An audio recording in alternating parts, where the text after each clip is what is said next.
Kita berdoa. Kami mengucap syukur ya Tuhan, ada kasih yang begitu besar tercurah bagi kami, manusia hina. Ada cinta yang mengalir begitu deras bagi kami, para pemberontak. Ada rasa sayang yang tercurah tak henti.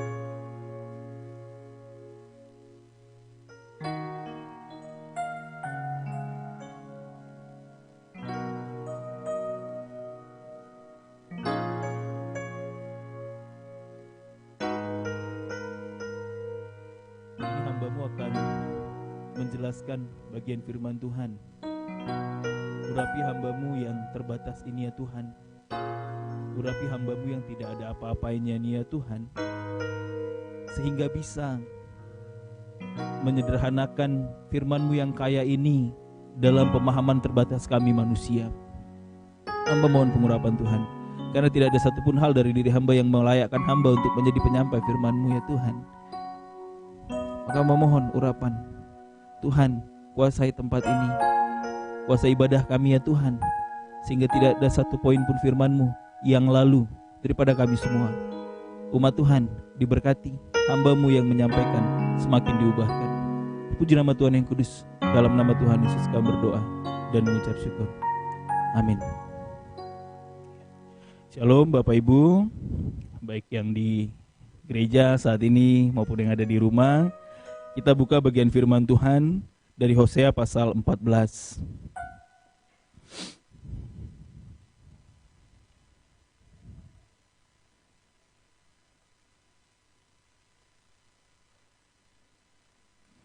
Hosea pasal 14 ayat yang kedua sampai dengan ke-10. Hosea pasal 14 ayat 2 sampai dengan 10. Saya akan bacakan bagian firman Tuhan ini untuk kita semua. Hosea pasal 2 ayat Hosea pasal 14 ayat 2 sampai dengan 10. Tentang pertobatan dan janji. Bertobatlah hai Israel kepada Tuhan Allahmu, sebab engkau telah tergelincir karena kesalahanmu. Bawalah sertamu kata-kata penyesalan dan bertobatlah kepada Tuhan. Katakanlah kepadanya, ampunilah segala kesalahan sehingga kami mendapat yang baik. Maka kami akan mempersembahkan pengakuan kami. Asyur tidak dapat menyelamatkan kami. Kami tidak mau mengendarai kuda, dan kami tidak akan berkata lagi, ya Allah kami, kepada buatan tangan kami. Karena engkau menyayangi anak yatim. Aku akan memulihkan mereka dari penyelewengan. Aku akan mengasihi mereka dengan sukarela, sebab murkaku telah surut daripada mereka.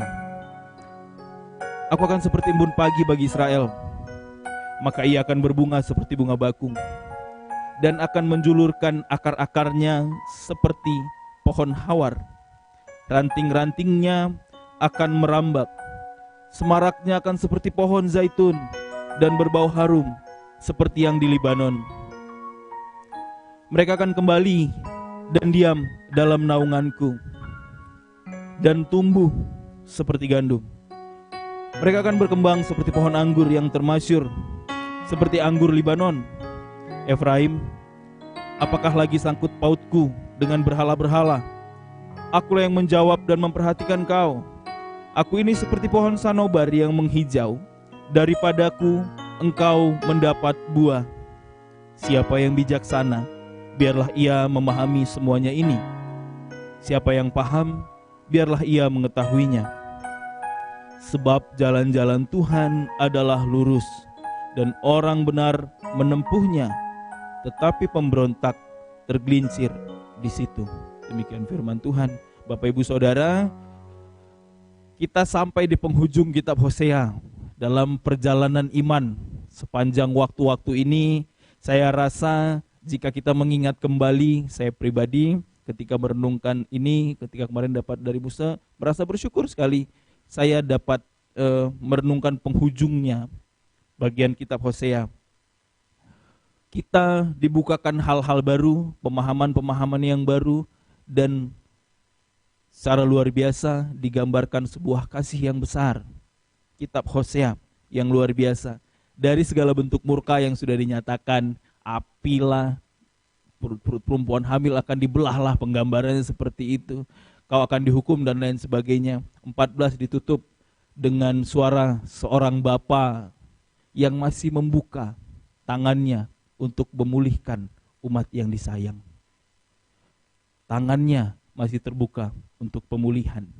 Pemulihan menjadi satu kata yang saat ini sangat akrab dengan kehidupan kita. 1,5 tahun kita berdoa untuk pemulihan dunia dari pandemi COVID-19. 1,5 tahun mungkin lebih. Kita berdoa untuk pemulihan ekonomi yang berantakan dikarenakan COVID-19.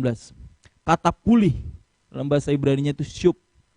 Bahasa Indonesianya kembali dalam kondisi semula. Lebih sederhananya sembuh. Menjadi satu hal yang sangat akrab bagi kita saat ini. Dan kita mohonkan tiap waktu. Pulih. Dan kita tahu pemulihan itu diperlukan oleh banyak orang. Tadi yang secara umum, kita perlu semuanya pulih. Kita mau semuanya kembali seperti semula. Keluar tidak perlu lagi pakai masker. Karena pakai masker itu bagi beberapa orang memang sangat mengganggu. Sesak bernapas. Ada keluarga-keluarga yang memohon pemulihan karena hubungan yang rusak antara satu dengan yang lain. Ada orang-orang yang usahanya hancur karena COVID, mencoba usaha lain dan berharap ada pemulihan dalam usahanya. Ada orang-orang yang sudah banyak menghabiskan uang, menghabiskan tenaga, orang-orang yang dikasihi untuk memulihkan dari sakit penyakit. Semua orang berjuang untuk pemulihannya masing-masing. Ada yang sampai bertemu psikolog untuk pemulihan batinnya, ada yang bertemu hamba Tuhan untuk pemulihan batinnya. Semua orang berjuang. Untuk setiap pemulihan ada harga yang harus dibayar. Semakin besar hal yang merusak, semakin besar harga pemulihannya. Kalau kita cuma sakit flu, pemulihannya, harga pemulihannya olahraga, minum vitamin. Cuman kalau sakitnya yang lebih parah, mungkin operasi, mungkin berobat ke luar negeri. Semakin besar hal yang merusak sesuatu, semakin besar harga pemulihannya. Ketika kita punya masalah dengan pasangan, untuk bisa memulihkan, perlu sesuatu yang lebih besar untuk kita korbankan. Tergantung apa masalahnya. Ada yang hampir bercerai, tapi berusaha, karena kita tahu ajaran Kristen tidak ada pilihan bercerai. Kita seperti pejuang yang harus maju, tidak ada pilihan mundur dalam pernikahan. Maka karena takut Tuhan, menurunkan ego seturun-turunnya, supaya tidak bercerai. Kenapa? Karena Tuhan tidak mau.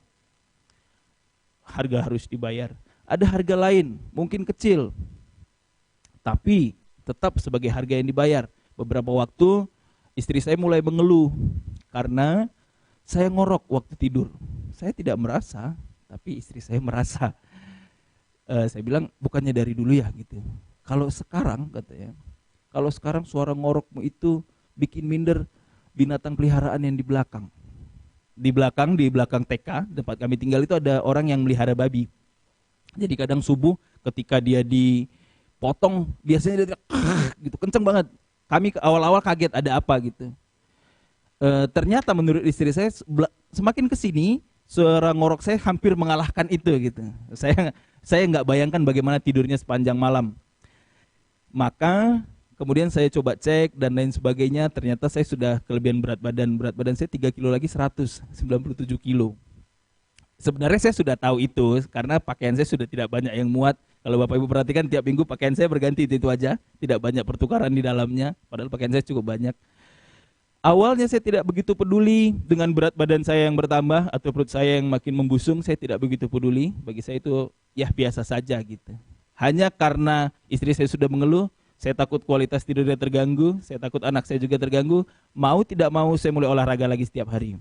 Walaupun baru naik dari 10 menit ke 20 menit ke 30 menit olahraga setiap hari. Ada harga yang harus dibayar. Apakah menyenangkan olahraga? Berlari untuk manusia 97 kilo tidak mudah, Bapak Ibu. Jogging bagi manusia 97 kilo, dan saya juga tidak berani keluar, hanya di depan, itu tidak mudah. Tapi ada harga yang harus dibayar untuk sebuah hubungan, untuk supaya hubungan kami tidak rusak ke depannya, kan gitu. Ada harga yang harus dibayar untuk setiap pemulihan. Dan yang menarik, dalam sebuah hubungan yang indah antara Tuhan dan Israel, mereka berteriak dalam penindasan Mesir, dibawa keluar. Terus sekali mereka berontak, dipilihkan Tuhan raja. Rajanya memilih tidak taat, diganti. Dalam masa kemasan 37 tahun Daud memerintah, indah. Raja-raja dipimpin, kalau mulai melenceng ditegur. Apa yang kurang dipimpin. Peperangan-peperangan yang tidak masuk akal untuk bisa dimenangkan dalam kuasa Tuhan. Pimpinan Tuhan nyata sempurna. Tapi kemudian hubungan yang indah itu dirusak oleh orang Israel dengan ketidaktaatan. Mulai tidak dengar-dengaran, melakukan perkawinan campur, menyembah dewa-dewa lain. Maka tadi Hosea bilang, mereka menyembah kepada buatan tangan mereka sendiri. Firman Tuhan kepada Nabi Hosea maksudnya. Menyembah kepada buatan tangan mereka sendiri. Hancur hubungan tersebut. Dan ayat 14, mohon maaf saya harus katakan, kekurangan ajaran manusia ciptaan ini, ketidaksopanan mereka, kebobrokan moral mereka ini, dipulihkan dengan Tuhan sendiri yang mengambil inisiatif untuk memulihkan. Mereka yang merusak hubungan tersebut, mereka yang menghancurkan hubungan tersebut, orang Israel yang menghancurkan hubungan tersebut, mereka harus menerima konsekuensi dari hubungan tersebut. Mereka rusak hubungannya dengan Tuhan, kalah perang, pembuangan dan lain sebagainya. Mereka yang menerima, mereka yang rugi sepenuhnya. Tapi kemudian Tuhan yang berinisiatif memulihkan. Memanggil umat Israel dalam bagian firman Tuhan ini, bertobatlah hai Israel. Kalau kalian bertobat, ayat 5, aku akan memulihkan mereka.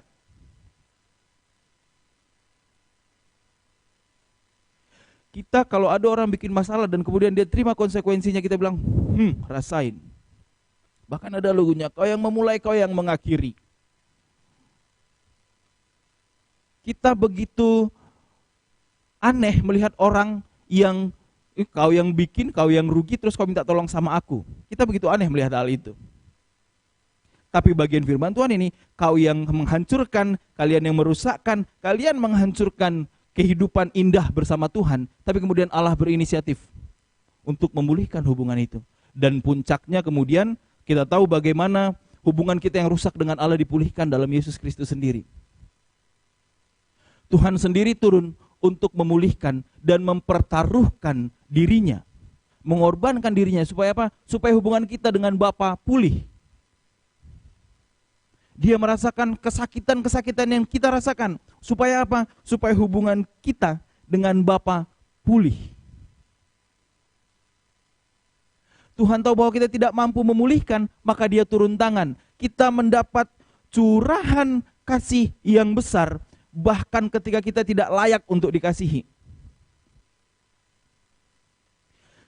Sulit bagi saya untuk menggambarkan besarnya kasih Tuhan itu. Tapi saya yakin Roh Kudus sekarang meneguhkan kepada kita semua bahwa ada kasih yang besar yang dicurahkan kepada kita. Bahkan ketika kehancuran itu kita yang sebabkan, dia bersedia memulihkan.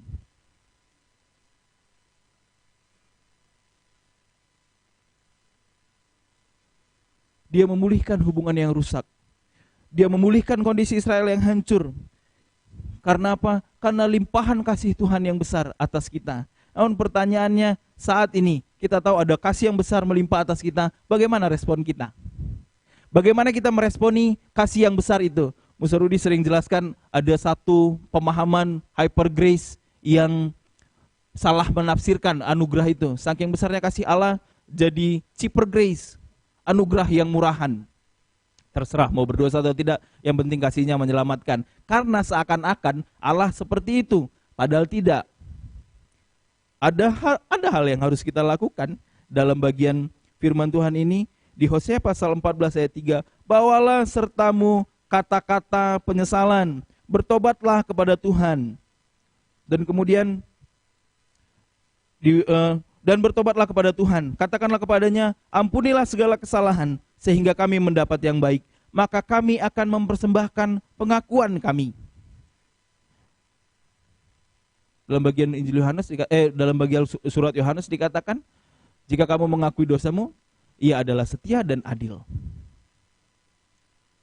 Allah mengharapkan kita datang kepadanya dan mengaku, Tuhan, apa yang harus kita akui? Kita tahu ya, pengakuan satu hal sederhana, kata sederhana, kita biasa mendengar mengaku, tapi satu hal sederhana juga yang sulit kita lakukan. Jarang kita dengan mudah mengaku, apalagi kesalahan kita.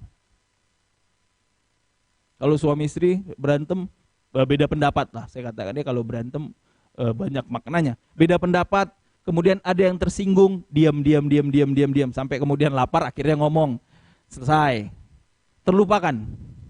Sulit untuk sang istri untuk meminta maaf, mengaku, oh ya aku salah. Atau suami sulit untuk mengatakan, oh ya aku minta maaf, aku salah tadi, kata-kataku salah. Sulit untuk mengaku. Padahal kita sama-sama sepakat, pengakuan itu diperlukan dalam membangun sebuah hubungan. Pengakuan itu membawa kita kepada kejujuran dalam membina hubungan satu dengan yang lain. Pengakuan diperlukan, pertama, untuk mengingatkan kita betapa hinanya diri kita di hadapan Tuhan. Pengakuan dibutuhkan untuk mengingatkan kita betapa tidak ada apa-apanya kita di hadapan Tuhan, dan kita perlu anugerah itu. Pengakuan tentu bukan sekedar, Tuhan aku minta maaf ya tadi salah begini-begini. Maka dikatakan dalam bagian firman Tuhan ini, bawalah sertamu kata-kata penyesalan. Bawalah besertamu kata-kata penyesalan. Sehingga dalam pengakuan kita benar-benar melihat, aku yang tidak ada apa-apanya di hadapan Tuhan yang Maha Tahu. Aku tahu Dia mengetahui kedalaman hatiku. Aku tahu Dia mengetahui apa yang kulakukan. Tapi Dia menanti aku datang kepadanya dengan rendah hati. Kadang-kadang kita manusia ini sama Tuhan aja sombong. Sama Tuhan aja kita malas mengakui kesalahan kita, malas mengakui kelemahan kita, kerendahan kita. Kita mencoba menyembunyikan semua itu dalam diri sendiri. Kita berpikir Tuhan Maha Tahu, tapi pada prakteknya kita meragukan kemahatauan Tuhan. Dosa dipendam. Sakit hati dipendam. Pengakuan satu hal yang mudah, sekali lagi saya katakan, sederhana kalau dibicarakan, tapi sulit untuk dilakukan. Kapan terakhir kali kita berdoa sama Tuhan, Tuhan, maafkan aku tadi, sebenarnya aku tahu bahwa si A sakit hati dengan kata-kataku. Tuhan ampuni aku bahwa aku tahu sebenarnya saat ini kondisiku menjadi batu sandungan bagi orang lain. Atau kita malah, Tuhan, sebenarnya aku ini baik loh, cuman karena dipancing-pancing terus marah sama dia, jadi marah-marah terus aku. Bukan mengaku, membela diri di hadapan Tuhan. Dengan kita mengaku di hadapan Tuhan, maka Tuhanlah yang menjadi pembela. Dengan kita menyatakan diri, kelemahan kita di hadapan Tuhan, maka tangan Tuhan terulur memulihkan, menjadi pembela kita di hadapan siapapun. Maka saat ini ketika apapun yang apapun yang kita rasa mengganggu hubungan kita dengan Tuhan. Karena sederhananya biasanya kalau hubungan kita dengan Tuhan terganggu, biasanya hubungan kita dengan sesama juga kena pengaruhnya. Maka apapun yang mengganggu hubungan kita dengan Tuhan, mari datang kepada Tuhan, memohon kepadanya untuk dipulihkan. Mari berseru kepadanya, Tuhan saat ini aku perlu pemulihan. Hubunganku dengan anakku mungkin, dengan orang tuaku, dengan mertuaku, dengan iparku, suami atau istriku, dengan siapapun. Hubunganku dengan Tuhan yang terhambat. Mungkin doa-doa kita sudah mulai jarang, mulai renggang. Perenungan-perenungan kita sudah tidak sesemangat yang lalu-lalu. Maka kita perlu dipulihkan. Seperti kata pemulihan tadi, kembali kepada kondisi semula. Kasih kita tidak lagi menggebu-gebu kepada Tuhan dan pelayanan. Mari datang kepada Tuhan, Tuhan pulihkan. Sehingga pelayanan kita semakin mendidih di hadapan Tuhan. Sehingga kita bisa menyatakan kasih-Nya tadi. Kita sudah merasakan kasih yang memulihkan itu. Maka kita bisa membagikan pula kasih yang besar itu. Maka hari ini siapapun kita yang perlu pemulihan itu, datanglah kepada Tuhan.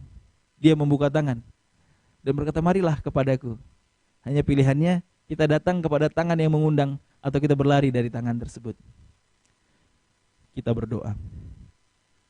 Tuhan, terima kasih untuk hikmat Tuhan sehingga kami belajar kekayaan iman, kekayaan pengajaran, kekayaan teologi, dan lebih dari itu, kasih Allah yang tak terungkap besarnya melalui kitab Hosea. Terima kasih untuk hikmat Tuhan yang memperkenankan kami belajar minggu demi minggu mengenai kebesaran kasih-Mu ya Tuhan. Bahkan dalam setiap penghukuman-penghukuman yang digambarkan mengerikan itu, kami melihat kasih yang sangat besar terlimpah atas kami ya Tuhan. Ampuni kami yang seringkali tidak tahu diri di hadapan-Mu ya Tuhan. Ampuni kami yang kadang-kadang mengabaikan kasih yang besar itu. Dalam nama Tuhan Yesus, pulihkan kami ya Tuhan. Tuhan, kasih-Mu besar atas kami. Terima kasih banyak ya Tuhan. Mampukan kami untuk hidup di dalam kasih-Mu ya Tuhan.